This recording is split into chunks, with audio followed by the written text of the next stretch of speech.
तो गैल्वेनोमीटर क्यों नहीं यूज करते सर्किट में? क्योंकि एक तो हाई सेंसिटिव, बहुत ज्यादा सेंसिटिव होता है, थोड़ा सा भी करंट चला जाएगा तो फुल दिखा देगा। दूसरा दूसरा इसका भी अपना कुछ रेजिस्टेंस होता है, तो सर्किट का रेजिस्टेंस भी चेंज हो जाएगा। रेजिस्टेंस चेंज हो जाएगा सर्किट का, तो करंट भी चेंज हो जाएगा। ठीक है, तो करंट चेंज होगा तो कहाँ से दिखाएगा उससे सही करंट? तो ये रीजन होगा, ठीक है। हाँ, मतलब गैल्वेनोमीटर का ज़्यादा यूज़ इसीलिए होता है कि बस बताने के लिए कि करंट है या नहीं है। घड़ी हिल गई तो करंट है। तो वोल्ट गैल्वेनोमीटर को हम यूज़ करते हैं वोल्टमीटर और एमीटर बनाने में। ये दोनों क्या होते हैं? वो एमीटर क्या होता है? वो है करंट मेजर करता है। गैल्वेनोमीटर करंट मेजर नहीं करता, एमीटर करता है। एमीटर को किसी भी तार में लगा दो, देखने में वो गैल्वेनोमीटर जैसा ही होता है। बस उस मैं जैसे बताया ना, नंबर होते हैं गैल्वेनोमीटर में, 1 माइक्रो, 2 माइक्रो। उसमें माइक्रो नहीं होता, उसमें 1 2 3 4 ऐसे होते हैं। तो उसका मतलब वो अच्छा खासा करंट मेजर कर लेता है। 2 एम्पेयर जाएगा तो कर ले। ठीक है। हम्म। तो फिर तो उसका वही डिफ्लेक्शन में तो उसकी बात होता होगा, जैसे कुछ माइक्रो डाला तो उसका डिफ्लेक्शन भी तो मतलब नेगेटिव होगा तो उसका किसमें? एमीटर में। एमीटर में, एमीटर की घड़ी भी ऐसी दिखती है। अब इसके अंदर मान लो कि ये लिखा हुआ 0 1 2 3 4 एम्पेयर है, माइक्रो नहीं एम्पेयर। तो अब 1 एम्पेयर जाएगा तो घड़ी हिल जाएगी। लेकिन अगर 0.0001 जाएगा तो ये घड़ी हिलेगी। कहाँ से माइक्रो हिलेगी? में चला गया वो तो फिर कुछ नहीं दिखाएगा तो ना। वही क्या हाँ, उसका तो होगा ही नहीं। तो माइक्रो वाले करंट जो होते हैं वो तो उसको मेजर करने के लिए तो फिर गैल्वेनोमीटर यूज करते हैं, लेकिन माइक्रो में आमतौर पे होते नहीं ना करंट। हाँ, ज्यादातर केसेस में क्या होते हैं? नॉर्मल ऐसे ही करंट। ठीक है, हमारे सर्किट में तो ये हमको गैल्वेनोमीटर को क्या करना है? चेंज एमीटर में। कैसे करना है? तो होता क्या है कि सपोज एक तार है, उसके अंदर करंट है, और उससे तुमने गैल्वेनोमीटर को जोड़ दिया, तो इसमें करंट उतना ही जाएगा क्या?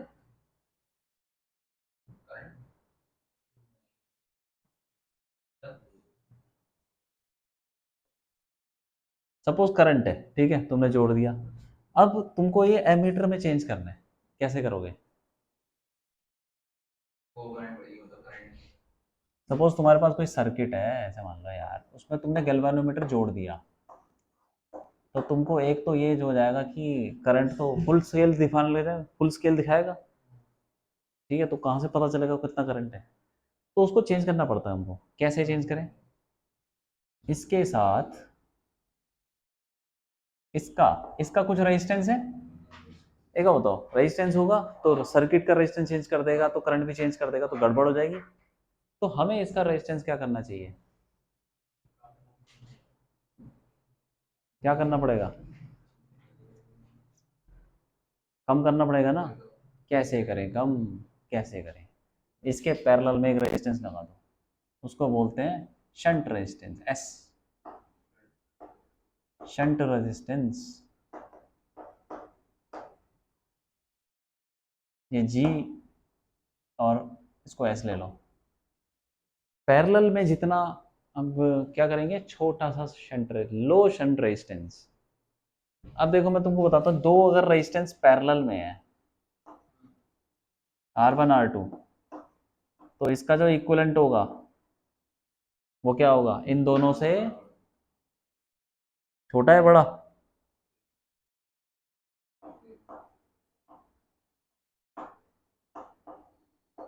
दोनों से छोटा होगा। पैरेलल में 1 अपॉन फॉर्मूला लगता है ना, अरे करके देख लो। हाँ भैया वन को फॉर्म होता है हाँ, तो होता तो जो इक्विवेलेंट आएगा वो दोनों से छोटा ही आएगा। ठीक, छोटा आएगा।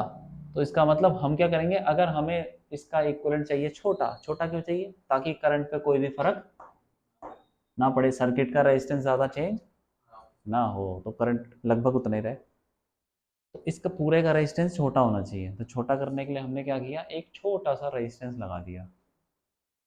ठीक है, तो अब इस पूरे का रेजिस्टेंस छोटा लगाएंगे तो वो जो इक्विवेलेंट रेजिस्टेंस आएगा वो उस छोटे से भी छोटा आएगा। सपोज इसका लगा दिया तुमने 1 मिली ओम, तो जो टोटल आएगा वो 1 मिली ओम से भी छोटा ही आएगा, इतना छोटा हो जाएगा। तो ये फायदा होता है इसका। तो अब टोटल रेजिस्टेंस बहुत कम है, हाँ तो जो सर्किट का रेजिस्टेंस है वो लगभग उतना ही है जितना पहले था।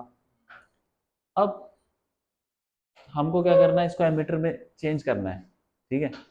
तो पहले तो हमने अचीव कर लिया कि जो करंट जा रहा है वो उसमें चेंज नहीं हो रहा, कुछ सर्किट में जो करंट चल रहा है वो नॉर्मल उतना ही है लगभग। अब बात यह है कि ये जो घड़ी है, ये गैल्वेनोमीटर, इसकी घड़ी कितना दिखाएगी? क्या फुल स्केल दिखाएगी? नहीं। कितना दिखाएगी?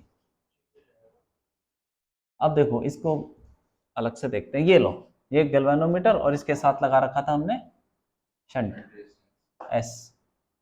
तो फिर यहाँ पे कितना जा सकता है, कितना मैक्सिमम जा सकता है, जितनी इसकी कैपेसिटी होगी। Suppose I G is the current जो कि ये ले सकता है, ठीक है। उससे कम भी जा सकता है लेकिन उससे ज्यादा भी, मतलब उससे ज्यादा नहीं जाना चाहिए। तो ये आई जी क्या है, जितना मैक्सिमम वो करंट ले सकता है। तो थोड़ा करंट ऊपर चला जाएगा, आई माइनस आई जी। तो अब हमें अगर निकालना हो एस की वैल्यू तो कैसे निकालें? तो ये दोनों पैरेलल में हैं, इनके अक्रॉस पोटेंशियल सेम होगा, तो V equal to I R और V equal to I R. तो इसके across I R, I minus I G into S equal to I G into G. तो यहां से हमको S निकल जाएगा, ठीक है कि नहीं, S। अब इस पूरे को क्या बोलेंगे, क्या है ये, इस पूरे को बोलेंगे एमीटर है, ये एमीटर, ये गैल्वेनोमीटर है, शंट लगा दिया तो बन गया ammeter. S equal to I G G upon I minus, ये रेजिस्टेंस हमको लगाना पड़ेगा पैरेलल में, ठीक है। एमीटर में कितना करंट घुस रहा है,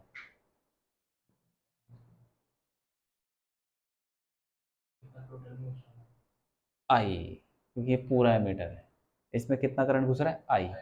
तो अब एमीटर क्या रीड करेगा, आई, ठीक है। लेकिन गैल्वेनोमीटर में कितना घुस रहा है, आई जी। तो हमने पता क्या किया है, इसका रेजिस्टेंस बहुत कम है ना। सपोज ये 1 एम्पेयर है, 1 एम्पेयर आ रहा था, लेकिन सिर्फ गैल्वेनोमीटर लगाएंगे तो गड़बड़, तो फुल स्केल दिखा देगा। तो हमें क्या करना है कि इसके अंदर मैक्सिमम कितना जा सकता है, सपोज 4 माइक्रो में जा सकता है ना। इसीलिए हमने रेजिस्टेंस इसका कम कर दिया, एक पैरेलल में लगा दिया, ताकि मैक्सिमम करंट पैरेलल में है दोनों। इसका रेजिस्टेंस बहुत कम है, तो यहाँ से जो करंट आएगा उसका मैक्सिमम पार्ट कहाँ चला जाएगा, क्योंकि उसका रेजिस्टेंस, तो मैक्सिमम पार्ट चला गया, तो मिनिमम पार्ट यहाँ से जाएगा। और यही तो हमको चाहिए कि मिनिमम पार्ट जाए। अब घड़ी क्या होगी, सपोज आई जी मैक्सिमम जा सकता है, तो मैक्सिमम कितना दिखाएगा वो तो 4 माइक्रो एम्पेयर दिखाएगा, लेकिन एमीटर कितना दिखाएगा, आई। तो आई क्या है, जो करंट एमीटर में घुस रहा है, आई जी क्या है, जो करंट गैल्वेनोमीटर में घुस रहा है। गैल्वेनोमीटर में अलग करंट घुस रहा है, लेकिन एमीटर में अलग करंट घुस रहा है। अब अगर ये 2 एम्पेयर आ रहा होगा सपोज, तो एमीटर 2 एम्पेयर दिखाएगा जब इसमें करंट 4 माइक्रो एम्पेयर घुस रहा होगा, ठीक है कि नहीं। हाँ, तो अब क्या है, ऐसे बोल सकते हैं कि जब इसमें फुल स्केल दिखाएगा, फुल स्केल कितने पे दिखाए, 4 माइक्रो एम्पेयर मान लो, तो इसका भी तो कुछ हो गई वैल्यू आई। इसका मतलब जब उसकी गैल्वेनोमीटर की, ये माइक्रो माइक्रो ले लो, मान लो ये क्या था, गैल्वेनोमीटर, तो जब इसका पूरा फुल स्केल दिखाएगा तो एक्चुअली एमीटर में कितना करंट घुस रहा होगा, 1-2 एम्पेयर कुछ।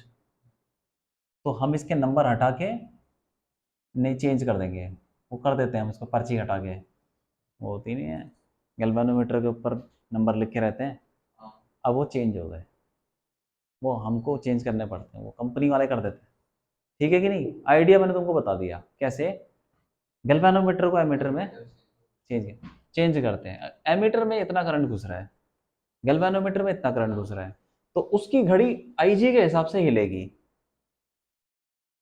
ठीक है। लेकिन हमारे अंदर एमीटर के अंदर कितना करंट घुस रहा है, इतना।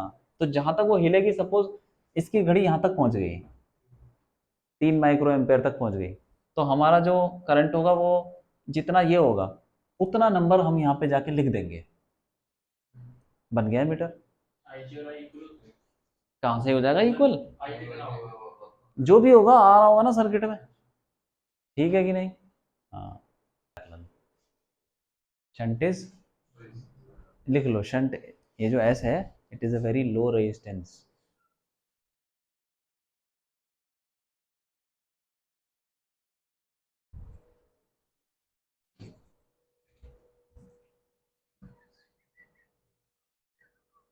और क्या था, किस में करना है? वोल्ट मीटर में।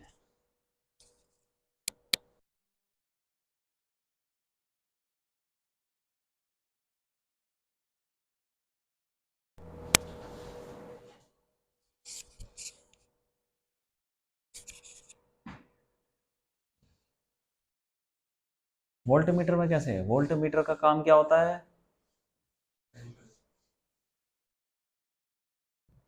सपोज कोई रेजिस्टेंस है, अब इसके अक्रॉस पोटेंशियल डिफरेंस मेजर करना है, तो क्या करेंगे? यहाँ वोल्ट मीटर जोड़ देंगे ऐसे, ठीक है कि नहीं? और एमीटर का मैं बताता हूँ, एमीटर को कैसे दिखाते हैं ना, रेजिस्टेंस है और इसके साथ एमीटर जोड़ दिया, इसका रेजिस्टेंस बहुत कम होता है, वो अभी बताया ना कैसे कम होता है, शंट लगा दी, इसी के अंदर गैल्वेनोमीटर है, मतलब इसको तुम देखोगे ना इसी के अंदर शंट और साथ में गैल्वेनोमीटर ऐसे होगा पैरेलल में, तो पूरे को क्या बोलेंगे? हाँ ठीक है कि नहीं? तो ये हटाओ उसको, ये लिख दो एमीटर, इसका रेजिस्टेंस बहुत कम है, इसको इसके साथ जोड़ दिया तो करंट पे कोई खास फर्क नहीं पड़ता। वोल्ट मीटर को हम लगाते हैं पैरेलल में, तब जाके वो मेजर करेगा, ठीक है? तो क्या मेजर करेगा इसमें? आई, मतलब जो भी है इसमें आई जा रहा होगा, तो इसमें क्या जाना चाहिए? करंट कम से कम जाना चाहिए, क्यों? क्योंकि पहले एक बात बताओ, जब वोल्ट मीटर जोड़ा नहीं था तो पोटेंशियल डिफरेंस कितना था? आई आर, तो अब भी तो आई आर होना चाहिए, पोटेंशियल जब हम वोल्ट मीटर को जोड़ देंगे तब भी तो आई आर आना चाहिए, तो आई आर कैसे आएगा? जब इसका रेजिस्टेंस बहुत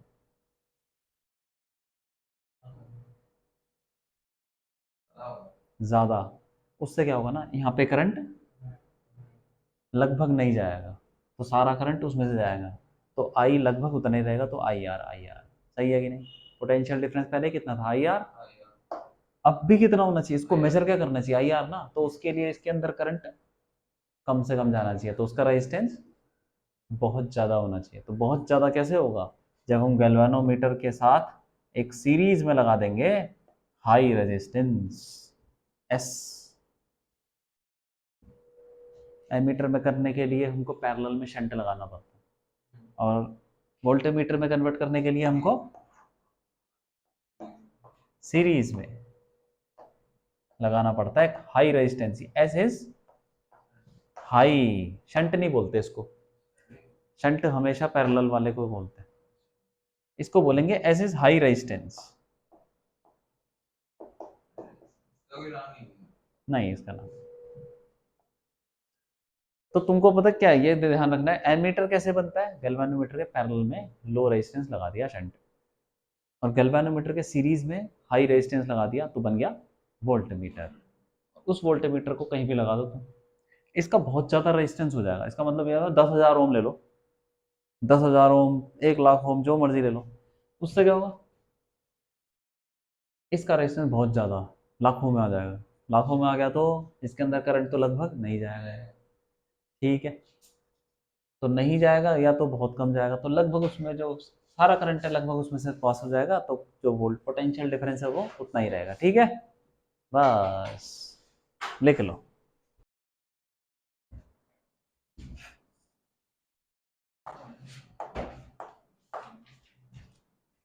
तो देखो उसने क्या बोला कि गैल्वेनोमीटर में हमको निकालना है मैक्सिमम करंट, अगर मैक्सिमम डिफ्लेक्शन कितना है 30 डिग्री, तो हम इसको यूज कर लेंगे 5/I equal to NAB upon K। तो फाइव कितना है? 30, इसको हमने डिग्री में इसलिए रखा है क्योंकि K जो है वो पर डिग्री में भी दे रखा है, उसके अंदर जो यूनिट है पर डिग्री है, इसलिए हम लोग डिग्री में रखना पड़ेगा। फिर करंट हमको निकालना है, एन कितना है 200, एरिया कितना है एरिया है 16 into 10 की पावर -2 16 into में 10 की पावर -2 और मैग्नेटिक फील्ड नेगेटिव फील्ड है 0.2 0.2, फिर के कितना है 10 की पावर -6 ये है, आई निकाल लेते हैं, जितना मैक्सिमम करंट वो नाप सकता है। ठीक है, एक जीरो कट गया, और क्या कट जाएगा, अरे ये भी कट जाएंगे, 10 की पावर -2 बचा, क्यों वो 0.2 से वो 0 कट जाएगा, कट गया, 448 हो जाएगा बस ठीक है, तो भी है, आई की वैल्यू आ जाएगी, ये कितना हो गया 64, तो 3/64 इंटू 10 की पावर -3 2, तो कर लो जितना आ रहा है, ये कितना आ रहा है 0.04 लगभग, क्यों 4 4 16 16 4 0 25 256 256, 300 में से कितने हो गए 44, 440, 7, ऐसा कुछ लगभग, इंटू 10 की पावर -2, तो इसको ऐसे 4.7 इंटू 10 की पावर -4 एम्पेयर।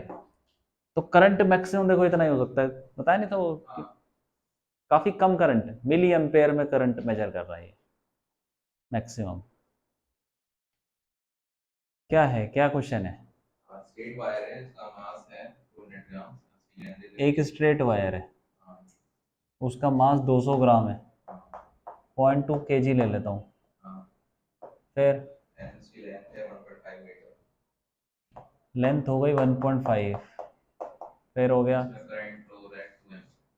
करंट फ्लो हो रहा है 2 एम्पेयर, फिर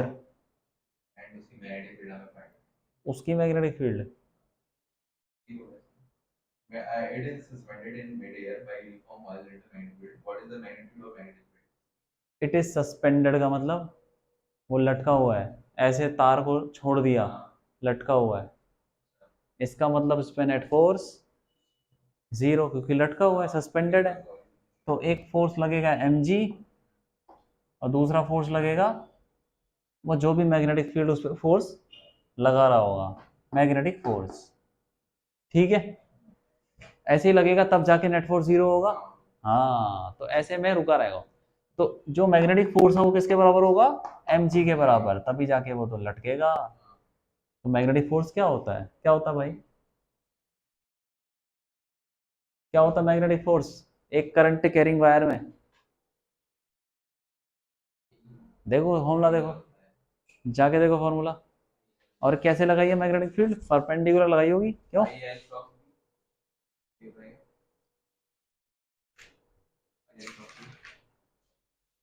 हाँ, I L cross B, I L cross B equal to M G, क्यों, और मैग्नेटिक फील्ड इसने परपेंडिकुलर डाली होगी लेंथ के, हॉरिजॉन्टल, हाँ देखो इधर देखो, टेबल पे रखी हुई है वायर या लटका रखी है जैसे भी, लेकिन हॉरिजॉन्टल उसने क्या लगा रखी है मैग्नेटिक फील्ड, तो दोनों के बीच में एंगल क्या हो जाएगा 90, ठीक है, तो I L B sine 90 equal to M G, तो यहाँ पे सारी वैल्यू डाल दो, बी निकालना है, मास कितना है 0.2 इंटू जी 10 हो गया, आई कितना है 2, एल कितना है 1.5, बस, तो कितना हो गया ये 2/3,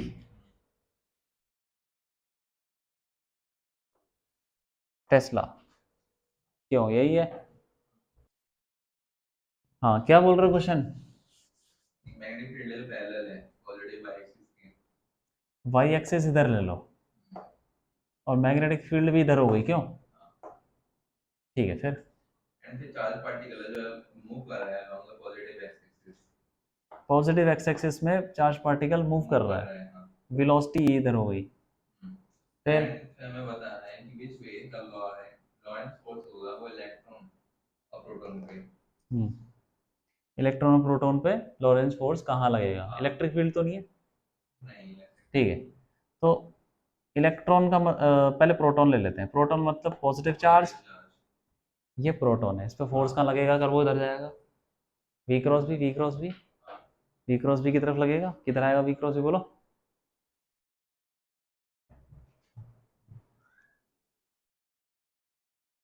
वी की तरफ उंगली करी, वी की तरफ घुमा दी बाहर। तो फोर्स ऑन पॉजिटिव जो भी चार्ज है वो लगेगा किधर? बाहर। डायरेक्शन ही तो बतानी थी। और इलेक्ट्रॉन होता तो बस opposite to this, electron minus E पे लगेगा अंदर की तरफ, ठीक है कि नहीं? हाँ जी। बताओ जरा क्या बोल रहा है? रेडियस बतानी है हमें इलेक्ट्रॉन की, इसका मास हमें 9 इलेक्ट्रॉन का रेडियस बताना है जब वो मैग्नेटिक फील्ड में घूम रहा है। रेडियस का फॉर्मूला तो पता है हमको, M B upon Q B. तो मास रख दो, इलेक्ट्रॉन का कितना होता है? दे रखा है क्या? 9 भाई, ये दे रखा है। और क्या है? वेलोसिटी वेलोसिटी दे रखी है हमें 3 इंटू 10 की पावर 7, 3 इंटू 10 की पावर 7 मीटर पर सेकेंड, बहुत ज़्यादा है। फिर चार्ज दे रखा है 1, 1.6 और बी कितना है? ये है 6 into में 10 की पावर माइनस 4 जो भी है कर लो, सॉल्व हो गया काम। एनर्जी निकालनी है, रेडियस निकालनी है, रेडियस निकालना है ना। उसके बाद से तो देखो कितना हो जाएगा ये 19 और 4 कितना हो गया? 23, माइनस का 23, और ये कितना हो जाएगा? माइनस 24। तो ये इससे कट के -1। अब 3 दूनी 6 हो गया, 16 दूनी 32 पॉइंट हट गया, 91/32, सही है कि नहीं? इंटू 10 की पावर -1। तो कर लो कितना आ गया ये, लगभग पॉइंट 2,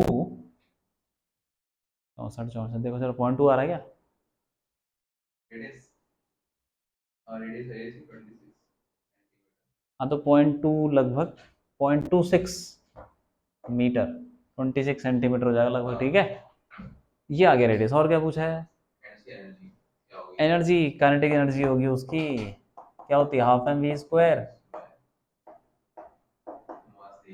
अरे हाफ एम तो पता ही है, 9.1 10 की पावर -31, वी दे रखा है कितना है, तो उसका स्क्वायर हो जाएगा। ये कर लो, निकाल लो जो भी है, कितना आएगा ये? 10 की पावर -14 17, तो जो भी आएगा ये कितना आएगा? 81.9/2, 10 की पावर -17, बस यही निकालना था, जूल। बस हाँ आ जाएगा। फिर यही है।